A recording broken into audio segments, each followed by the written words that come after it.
ಇನ್ನು ಎಂಟನೇ ಒಂದು ಪ್ರಧಾನ ಲಕ್ಷಣವನ್ನು ನಾವು ನೋಡ್ತಾ ಹೋದಾಗ ಅದು ಸ್ವತಂತ್ರ ನ್ಯಾಯಾಂಗವನ್ನು ಒಳಗೊಂಡಿದೆ. ಭಾರತ ಸಂವಿಧಾನವು ಸ್ವತಂತ್ರ ನ್ಯಾಯಾಂಗವನ್ನು ಒಳಗೊಂಡಿದೆ. ಅಂದರೆ ಇಂಡಿಪೆಂಡೆನ್ಸ್ ಆಫ್ ಜುಡಿಷಿಯರಿ ಅಂತ ಕರೀತಾರೆ. ಸ್ವತಂತ್ರ ನ್ಯಾಯಾಂಗವಿಲ್ಲದ ಪ್ರಜಾಪ್ರಭುತ್ವ ಅರ್ಥಹೀನ ಎಂದು ನಮ್ಮ ಸಂವಿಧಾನ ಕರ್ತೃಗಳು ಅರಿತಿದ್ದರು. ಹಾಗಾಗಿ ನ್ಯಾಯಾಂಗಕ್ಕೆ ನ್ಯಾಯಿಕ ವಿಮರ್ಶಾಧಿಕಾರ ನೀಡುವ ಮೂಲಕ ಸ್ವತಂತ್ರ ಮತ್ತು ನಿಷ್ಪಕ್ಷಪಾತ ನ್ಯಾಯಾಂಗ ಸ್ಥಾಪನೆಗೆ ಸಂವಿಧಾನದಲ್ಲಿ ಅವಕಾಶ ಕಲ್ಪಿಸಿದರು. ಭಾರತೀಯ ಸಂವಿಧಾನವು ಸರ್ವೋನ್ನತ ನ್ಯಾಯಾಲಯವನ್ನು ನಮ್ಮ ನ್ಯಾಯಾಂಗ ವ್ಯವಸ್ಥೆಯ ಮೇಲ್ಪಂಕ್ತಿಯಲ್ಲಿಟ್ಟು ಅದರ ಅಡಿಯಲ್ಲಿ ಉನ್ನತ ನ್ಯಾಯಾಲಯ ಹಾಗೂ ಇತರ ನ್ಯಾಯಾಲಯಗಳ ಸ್ಥಾಪನೆಗೆ ವ್ಯವಸ್ಥೆ ಮಾಡುವುದರ ಮೂಲಕ ಏಕೀಕೃತ ನ್ಯಾಯಾಂಗಕ್ಕೆ ಅವಕಾಶ ಕಲ್ಪಿಸಲಾಗಿದೆ. ಅಂದರೆ ಇಲ್ಲಿ ಸಂವಿಧಾನದಲ್ಲಿ ಏನು ಮಾಡ್ತಾ ಹೋಗಿದ್ದಾರೆ, ಮೊದಲನೇದಾಗಿ ನಾವು ನೋಡ್ತಾ ಬಂದರೆ ಮೇಲ್ಪಂಕ್ತಿಯಲ್ಲಿ ಸರ್ವೋನ್ನತ ನ್ಯಾಯಾಲಯ ಅಂತ ಕರೀತಾರೆ. ಸುಪ್ರೀಂ ಕೋರ್ಟನ್ನು ನಾವು ಮೇಲ್ಪಂಕ್ತಿಯಲ್ಲಿ ಇಟ್ಬಿಟ್ಟು ಅದರ ಅಡಿಯಲ್ಲೇ ಕಾರ್ಯನಿರ್ವಹಿಸುವಂಥ ಹೈಕೋರ್ಟ್ಸ್ ಆಗಿರ್ಬೋದು, ಅದರ ಅಡಿಯಲ್ಲಿ ಕಾರ್ಯನಿರ್ವಹಿಸುವಂಥ ಇತರ ನ್ಯಾಯಾಲಯಗಳಂತಂದರೆ ಸಿವಿಲ್ ಕೋರ್ಟ್ ಆಗಿರ್ಬೋದು, ಜಿಲ್ಲಾ ಸತ್ರ ನ್ಯಾಯಾಲಯಗಳಾಗಿರ್ಬೋದು, ಈ ರೀತಿಯಾಗಿ ಎಲ್ಲ ನ್ಯಾಯಾಲಯಗಳನ್ನ ನಾವು ನೋಡ್ತಾ ಬರ್ತೀವಿ. ಈ ರೀತಿಯಾಗಿ ಏನು ಏಕೀಕೃತ ನ್ಯಾಯಾಂಗ ವ್ಯವಸ್ಥೆಯನ್ನು ಒಳಗೊಂಡಂಥ ಭಾರತ ಸಂವಿಧಾನ ಆಗಿದೆ ಅಂತಂದು ನಾವು ನೋಡ್ತಾ ಬರ್ಬೋದು. 9ನೇ ಒಂದು ಪ್ರಧಾನ ಲಕ್ಷಣವನ್ನು ನೋಡ್ತಾ ಹೋದಾಗ ನಾವು ಭಾರತವು ಏಕಪೌರತ್ವವನ್ನು ಒಳಗೊಂಡಿದೆ. ಅಂದರೆ ಸಿಂಗಲ್ ಸಿಟಿಜನ್ಶಿಪ್ ಅಂತ ಹೇಳ್ತಾ ಹೋಗ್ತಾರೆ.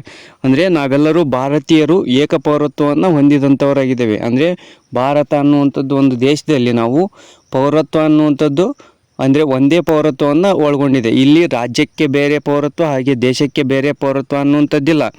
ಆ ರೀತಿಯಾಗಿ ಭಾರತ ಅನ್ನುವಂಥದ್ದು ರಾಜ್ಯಗಳ ಒಕ್ಕೂಟವಾಗಿದ್ದರಿಂದ ಭಾರತೀಯರೆಲ್ಲರೂ ಏಕಪೌರತ್ವ ಹೊಂದಲು ಮಾತ್ರ ಅವಕಾಶ ಕಲ್ಪಿಸಿ ಪ್ರತಿಯೊಬ್ಬ ಪೌರನು ಇಡಿಯಾಗಿ ಭಾರತ ದೇಶಕ್ಕೆ ಮಾತ್ರ ತನ್ನ ಬದ್ಧತೆ ಮತ್ತು ವಿಧೇಯತೆಯನ್ನು ಪ್ರದರ್ಶಿಸುವಂತೆ ಮಾಡಿದೆ. ಹಾಗೆಯೇ ಪ್ರತಿಯೊಬ್ಬ ಪೌರನನ್ನು ಸಮಾನವಾಗಿ ಕಾಣುವ ದೃಷ್ಟಿಯಿಂದ ಹಕ್ಕುಗಳು, ಸ್ವಾತಂತ್ರ್ಯ ಮತ್ತು ರಕ್ಷಣೆ ಏಕಪ್ರಕಾರವಾಗಿ ಲಭ್ಯವಾಗುವಂತೆ ಮಾಡಿದೆ. ಇನ್ನು 11ನೇ ನಾವು ಪ್ರಧಾನ ಲಕ್ಷಣಗಳನ್ನು ನೋಡ್ತಾ ಬಂದಾಗ ಭಾರತ ಸಂವಿಧಾನವು ತುರ್ತು ಪರಿಸ್ಥಿತಿ ಅಧಿಕಾರಗಳನ್ನು ನೀಡಿದೆ. ಭಾರತೀಯ ಸಂವಿಧಾನವು ಭಾರತದ ರಾಷ್ಟ್ರಪತಿಯವರು ಎದುರಾಗುವ ವಿಶೇಷ ಸನ್ನಿವೇಶಗಳನ್ನು ಪರಿಣಾಮಕಾರಿಯಾಗಿ ಎದುರಿಸಲು ಅನುಕೂಲವಾಗುವಲ್ಲಿ ಅವರಿಗೆ ತುರ್ತು ಪರಿಸ್ಥಿತಿಯ ಅಧಿಕಾರಗಳನ್ನು ನೀಡಲಾಗಿದೆ. ಅವುಗಳನ್ನು ನಾವು ನೋಡ್ತಾ ಹೋದಾಗ ಮೊದಲನೇದಾಗಿ ಸಂವಿಧಾನದ 352ನೇ ವಿಧಿಯ ಅನ್ವಯ ರಾಷ್ಟ್ರೀಯ ತುರ್ತು ಪರಿಸ್ಥಿತಿ ಆಗಿರ್ಬೋದು.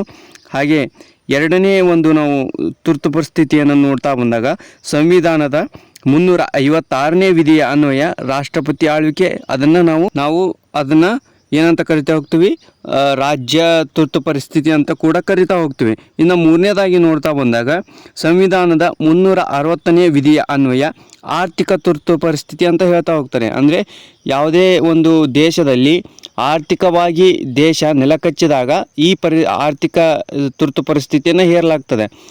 ಇದುವರೆಗೆ ಆಗಲೂ ಕೂಡ ನಮ್ಮ ದೇಶದಲ್ಲಿ ಆರ್ಥಿಕ ತುರ್ತು ಪರಿಸ್ಥಿತಿಯನ್ನು ಒಂದು ಬಾರಿಯೂ ಕೂಡ ಹೇರಲಿಲ್ಲ.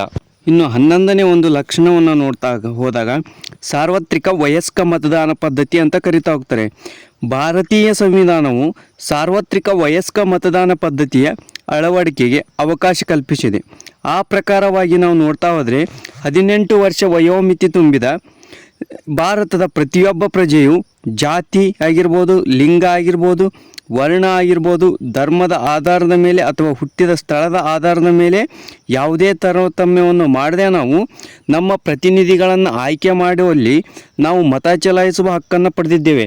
ಈ ರೀತಿಯಾಗಿ ನಾವು 18 ವರ್ಷ ಮೇಲ್ಪಟ್ಟ ಪ್ರತಿಯೊಬ್ಬ ಭಾರತೀಯ ಪ್ರಜೆನು ತನ್ನ ಪ್ರತಿನಿಧಿಯನ್ನು ಆಯ್ಕೆ ಮಾಡುವ ಸ್ವಾತಂತ್ರ್ಯವನ್ನು, ಹಕ್ಕನ್ನು ಮತ ಚಲಾಯಿಸುವುದರ ಮೂಲಕ ನಾವು ಪಡೆದುಕೊಳ್ಬೋದು.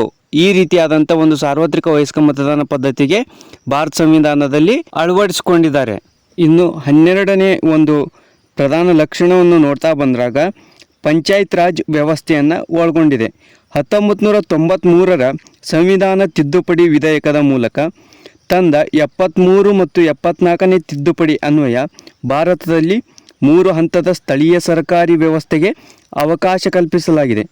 73ನೇ ತಿದ್ದುಪಡಿಯು ಗ್ರಾಮೀಣ ಪ್ರದೇಶದ ಸ್ಥಳೀಯ ಸರ್ಕಾರಿ ವ್ಯವಸ್ಥೆಗೆ ಸಂಬಂಧಪಟ್ಟಿದ್ದಾಗಿದ್ದರೆ 74ನೇ ತಿದ್ದುಪಡಿಯು ನಗರ ಪ್ರದೇಶದ ಸರ್ಕಾರಿ ವ್ಯವಸ್ಥೆಗೆ ಸಂಬಂಧಿಸಿದ್ದಾಗಿದೆ.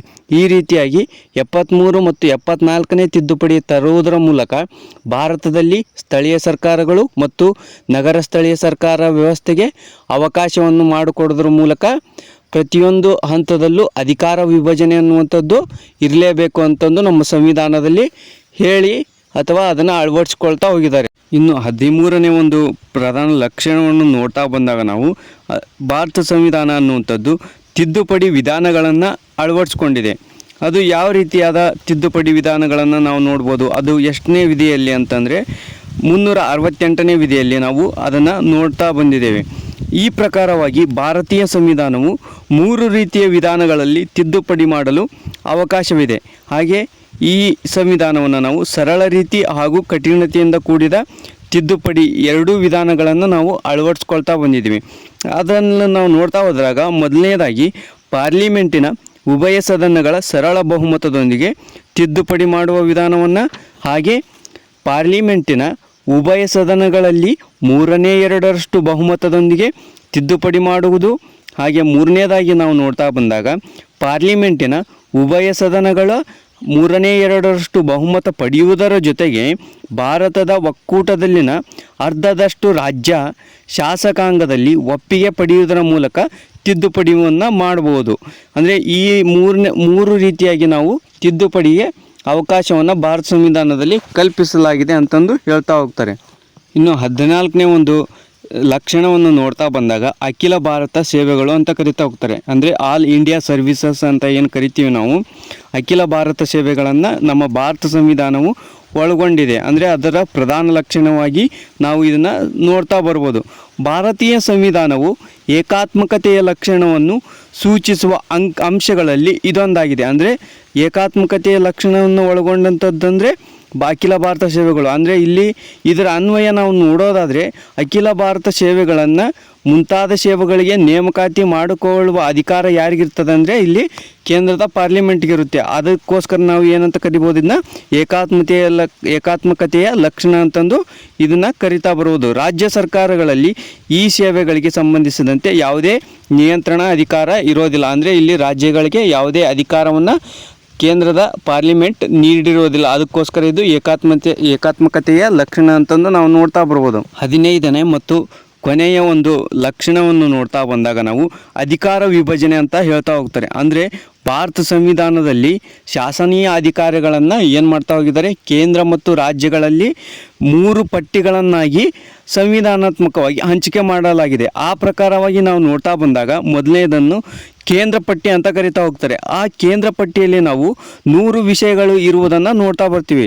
ಆ ವಿಷಯಗಳು ಯಾವ್ಯಾವು ಅಂತ ನಾವು ನೋಡ್ತಾ ಹೋದಾಗ ಉದಾಹರಣೆ ಮೂಲಕ ವಿದೇಶಾಂಗ ವ್ಯವಹಾರಗಳಾಗಿರ್ಬೋದು, ರಕ್ಷಣೆ ಆಗಿರ್ಬೋದು, ನೋಟು ಮುದ್ರಣ, ಆದಾಯ ತೆರಿಗೆ ಮುಂತಾದವುಗಳು ಈ ವಿಷಯಗಳಲ್ಲಿ ಕೇಂದ್ರದ ಸಂಸತ್ತು ಏನು ಮಾಡ್ಬೋದು, ಮಾತ್ರ ಶಾಸನವನ್ನು ಮಾಡುವಂಥ ಅಧಿಕಾರವನ್ನು ಒಳಗೊಂಡಿದೆ. ಹಾಗೆ ಎರಡನೇದಾಗಿ ರಾಜ್ಯ ಪಟ್ಟಿ ಅಂತ ಕರಿತಾ ಹೋಗ್ತಾರೆ. ಈ ರಾಜ್ಯ ಪಟ್ಟಿಯಲ್ಲಿ ನಾವು 61 ವಿಷಯಗಳಿರುವುದನ್ನು ನೋಡ್ತಾ ಬರ್ತೀವಿ. ಅವುಗಳು ಯಾವ್ಯಾವು ಅಂತ ನೋಡ್ತಾ ಬಂದಾಗ ಪೊಲೀಸ್ ಆಗಿರ್ಬೋದು, ಬಂದಿಖಾನೆ, ಲೋಕೋಪಯೋಗಿ, ಭೂ ಕಂದಾಯ, ಆರೋಗ್ಯ ಮುಂತಾದವುಗಳು ಈ ವಿಷಯಗಳಲ್ಲಿ ಇರುವುದನ್ನು ನಾವು ನೋಡ್ತಾ ಬರ್ತೇವೆ. ಅಂದರೆ ಈ ವಿಷಯಗಳ ಮೇಲೆ ಶಾಸನವನ್ನು ರೂಪಿಸುವಂಥ ಅಧಿಕಾರ ರಾಜ್ಯ ಶಾಸಕಾಂಗಗಳಿಗೆ ಮಾತ್ರ ಇರ್ತದೆ.